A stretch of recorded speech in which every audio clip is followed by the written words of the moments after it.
दोस्तों, मैं राज पांडे, आप देख रहे हैं आरसीएम टुडे। आइए जान लेते हैं अभी की बड़ी खबर, ब्रेकिंग न्यूज़ के बारे में। अभी की लेटेस्ट अपडेट के बारे में बात करेंगे। पूरी अपडेट को जानने के पहले वीडियो को लाइक शेयर करना मत भूलें। वीडियो पसंद आए तभी लाइक करें। अगर आपको वीडियो पसंद नहीं है तो वीडियो को डिसलाइक कर दें, लेकिन वीडियो को ओपन करने के बाद आपका कर्तव्य बनता है कि वीडियो को लाइक या डिसलाइक जरूर करें, क्योंकि आपके लाइक और डिसलाइक से मुझे मोटिवेशन मिलता है। मैं आपको ऑथेंटिक जानकारी देता हूँ। वीडियो पसंद आए तभी चैनल को सब्सक्राइब करें, अन्यथा चैनल को सब्सक्राइब ना करें।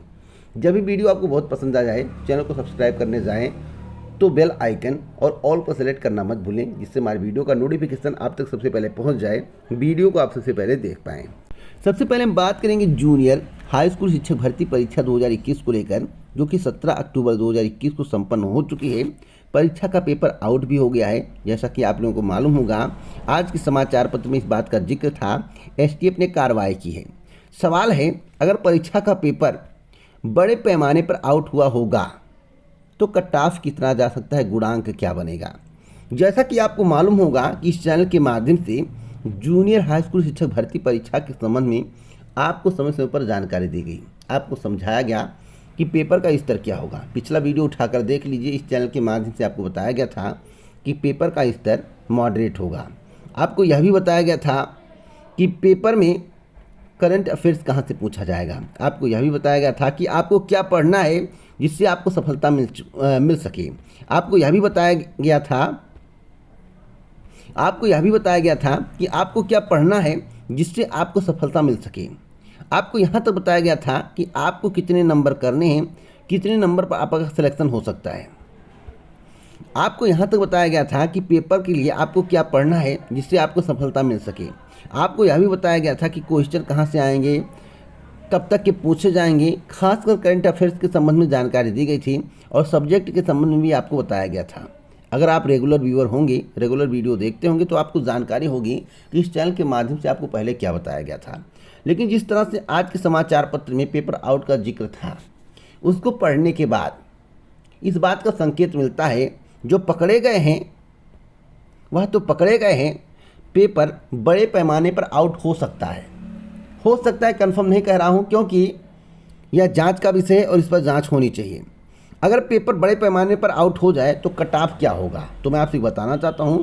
सबसे कम गुणांक से शुरू करूंगा, सबसे कम एकेडमिक गुणांक की बात करूंगा, क्योंकि एकेडमिक का रोल बहुत ही अहम होता है।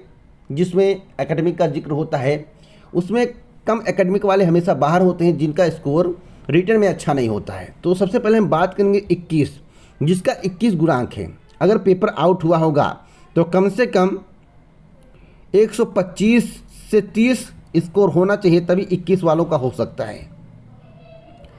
अगर जिसका गुणांक 22 है, उसका कम से कम 124 से 129 होना चाहिए, तब तो सिलेक्शन होगा। अगर जिसका गुणांक 23 है तो 123 से 128 होना चाहिए रिटर्न में। अगर आपका 24 गुणांक है तो आपका 122 से 127 होना चाहिए गुणांक। अगर आपका 25 है एकेडमिक गुणांक, तो आपका 121 से 126 होना चाहिए। अगर आपका एकेडमिक गुणांक 25 है तो आपका कम से कम 120 से लेकर 125 होना चाहिए। अगर आपका एकेडमिक गुणांक 26 है तो आपका जो है 119 से 124 होना चाहिए। अगर आपका एकेडमिक गुणांक 27 है तो आपका 118 से 123 होना चाहिए। रिटर्न का स्कोर बता रहा हूं। अगर आपका एकेडमिक गुणांक 29 है तो आपका कम से कम 117 से 122 होना चाहिए, इससे कम नहीं होना चाहिए। अगर आपका एकेडमिक गुणांक 30 है तो आपका 116 से 121 होना चाहिए। जो मैं आपको बता रहा हूँ इसको कंफर्म मानकर चलिए। अगर आपके इतने क्वेश्चन सही हैं तभी आपका सिलेक्शन होगा, अन्यथा नहीं होगा। या पेपर आउट के स्तर का है, अगर पेपर आउट हुआ होगा बड़े पैमाने पर तो इससे कम कट ऑफ जाने वाला नहीं है। आप गुणांक आप बना सकते हैं कि जो स्कोर आप किए हैं और आपका 30 एकेडमिक है तो कितना गुणांक बन सकता है। इससे ज़्यादा मैं कुछ नहीं बताऊंगा आपको, क्योंकि जो मैं बोल देता हूँ एक बार वह अटल सत्य होता है। अगर पेपर आउट नहीं हुआ होगा तो 4 क्वेश्चन माइनस करते चले जाइएगा सब में, तभी आपका सिलेक्शन हो जाएगा। अगर पेपर बड़े पैमाने पर आउट हुआ होगा तो जो गुणांक अभी मैं आपको बता रहा हूँ इसको नोट करके आप रख लो, और जब मेरिट जारी की जाएगी, लिस्ट जारी की जाएगी, कट ऑफ आपको बताया जाएगा, गुणांक बताया जाएगा, उस समय मैच कर लेना। अगर बातें गलत निकल जाए तो वीडियो को डिसलाइक करके कभी इस चैनल की वीडियो मत देखना और चैनल को अनसब्सक्राइब कर देना। अटल सत्य है, मैं आपको बता दे रहा हूँ। अगली अपडेट है आरआरबी एनटीपीसी सीबीटी 1 रिजल्ट को लेकर। आरआरबी एनटीपीसी सीबीटी 1 रिजल्ट कब तक जारी किया जाएगा, तो इस चैनल के माध्यम से आपको बताया गया था कि सीबीटी का जो मूल्यांकन कार्य वह चल रहा है। मैं आपको बता दूं, मूल्यांकन कार्य लगभग पूरा हो गया है, मतलब कि 2-3% काम बाकी होगा। कल मैं कंफर्म करके बताऊंगा कि वास्तव में मूल्यांकन कार्य पूरा हुआ है या नहीं, क्योंकि कंफर्म करने के बाद ही मैं आपको जानकारी देता हूं। उसके बाद आपका परिणाम जारी होगा। तो यह महीना आपके लिए बहुत ही अहम है। इस महीने के अंत और नवंबर के प्रथम पखवाड़े तक आपको रिजल्ट देखने को मिल जाएगा, लेकिन कल कंफर्म करके बताऊंगा। कल आप वेट कर लीजिए, कल आपको इस चैनल के माध्यम से जानकारी दी जाएगी वास्तव में प्रक्रिया कहां तक पहुंची है, क्या प्रक्रिया चल रही है। मैं समाचार पत्रों पर विश्वास नहीं करता हूँ, खुद जानकारी कलेक्ट करता हूँ, समाचार पत्रों का निचोड़ निकालता हूँ, उसको आपको बताता हूँ, तोड़ मड़ोड़ कर जो भी सच्चाई होती है उसे पेश करता हूँ, लेकिन सच्चाई ही बोलता हूँ। मेरा यही कर्तव्य है कि आप तक सही जानकारी पहुँचाओ। तो कल आप वेट कर सकते हैं, तो वेट करिए, कल मैं वीडियो अपलोड करूँगा। उस वीडियो में आपको जानकारी मिलेगी कि मूल्यांकन कार्य कहाँ तक पहुँचा और परिणाम आपका कब तक आ सकता है। अगली खबर यूपी की पीईटी परीक्षा परिणाम को लेकर है। यूपी के द्वारा पीईटी परीक्षा परिणाम कब तक जारी किया जाएगा, आपके जहन में एक सवाल होगा। इस चैनल के माध्यम से बहुत पहले ही आपको बताया गया था 26 सितंबर से लेकर 8 अक्टूबर, लेकिन परिणाम आया नहीं। आपके जहन में सवाल होगा कि इस चैनल के माध्यम से आपको गलत जानकारी दी गई। मैं आपसे बताना चाहता हूं, इस चैनल के माध्यम से आपको गलत जानकारी नहीं दी गई। आयोग के अध्यक्ष ने कहा था कि 1 लाख कॉपियों का मूल्यांकन प्रतिदिन होगा, यह मेरा टारगेट है, लेकिन मूल्यांकन मात्र 50,000 कॉपियों का हुआ। 50,000 कॉपियों का होने के कारण परिणाम में विलंब हो रहा है। अब परिणाम तैयार हो चुका है। यह सप्ताह आपके लिए बहुत ही अहम है।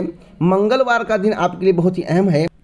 शुक्रवार या शनिवार तक आपको परिणाम देखने को मिल सकता है। अगर नहीं आता है तो आप मान कर चलिए अगले सप्ताह 100% परिणाम आपको देखने को मिलेगा। अगर सरकार भर्ती नहीं करना चाहती होगी, अटल सत्य बता रहा हूँ, अगर सरकार भर्ती करना नहीं चाहती होगी, भर्ती को फंसाना चाहती है, जैसा कि समाचार पत्रों में आप लोग पढ़ते होंगे कि यूपी को निकाय का नवीनतम अध्याचन भेजा गया है, तो केवल अध्याचन भेजे जा रहे हैं, भर्तियों पर काम नहीं हो रहा है। अगर सरकार भर्ती को फंसाना चाहती है, चुनावी मुद्दा बनाना चाहती है और कहना चाहती है कि सरकार बनने के बाद हम भर्तियां पूरी करेंगे, आपको इतनी नौकरी देंगे, इतनी वैकेंसी लाएंगे, तो आप मान कर चलिए कि कोई भर्ती कंप्लीट होने वाली नहीं है। यही अटल सत्य है और परिणाम जो है नवंबर में चला जाएगा। लेकिन ऐसा नहीं करना चाहिए। कुछ ना कुछ भर्तियाँ यूपी के माध्यम से आएंगी नहीं, जैसे लेखपाल भर्ती आएगी, परीक्षा हो जाएगा, परिणाम हो सकता है जारी हो जाए, भर्ती प्रक्रिया भले ही ना पूरी हो, ज्वाइनिंग आपको भले ही ना मिले, लेकिन भर्ती आनी तय है। आप विश्वास करिए, मैं आपको बता रहा हूँ। और परिणाम भी आपको इसी सप्ताह या अगले सप्ताह देखने को मिलेगा। खासकर मंगलवार का दिन आपके लिए बहुत ही अहम है। मैं आपको बता दूं, मंगलवार से लेकर शुक्रवार के बीच में आपको परिणाम देखने को मिल जाएगा, जहां तक मुझे जानकारी है। अगली अपडेट है LT ग्रेड नई शिक्षक भर्ती को लेकर। LT ग्रेड नई शिक्षक भर्ती का विज्ञापन क्या उत्तर प्रदेश लोक सेवा आयोग के माध्यम से इस माह जारी किया जाएगा, अगले माह जारी किया जाएगा। तो मैं आपसे बताना चाहता हूँ, अभी अगले माह उम्मीद है कि उत्तर प्रदेश लोक सेवा आयोग को LT ग्रेड की नई भर्ती के लिए अध्याचन भेजा जाए। उम्मीद है अगले माह, इस माह कुछ भी नहीं होगा। और मेरे द्वारा बहुत पहले आपको बताया गया था कि नवंबर के पहले LT ग्रेड शिक्षक भर्ती के बारे में आप सोचिए मत, 3 महीने पहले मेरे द्वारा बताया गया था। आप रेगुलर वीडियो देखते होंगे तो आपको जानकारी मिल गई होगी। और मैं आपको बता दूं, LT ग्रेड शिक्षक भर्ती का विज्ञापन आएगा, अवश्य आएगा। कब आएगा कंफर्म नहीं है, लेकिन अध्याचन आपको नवंबर से लेकर दिसंबर के बीच में देखने को मिल जाएगा। यानी कि 15 नवंबर के बाद उत्तर प्रदेश लोक सेवा आयोग को अध्याचन भेजा जा सकता है। तो आपके लिए गुड न्यूज़ है, तैयारी करते रहिए। पदों की संख्या लगभग 9,000 के करीब रहने वाली है। तो आप इसी प्रकार की जानकारी के लिए आप हमसे जुड़ सकते हैं। वीडियो पसंद आए तभी चैनल को सब्सक्राइब करें, अन्यथा चैनल को सब्सक्राइब ना करें। जब भी चैनल को सब्सक्राइब करें तो बेल आइकन दबाएं, ऑल पर सेट कर वीडियो को लाइक शेयर करना मत भूलें। जय हिंद, जय भारत दोस्तों, नमस्कार।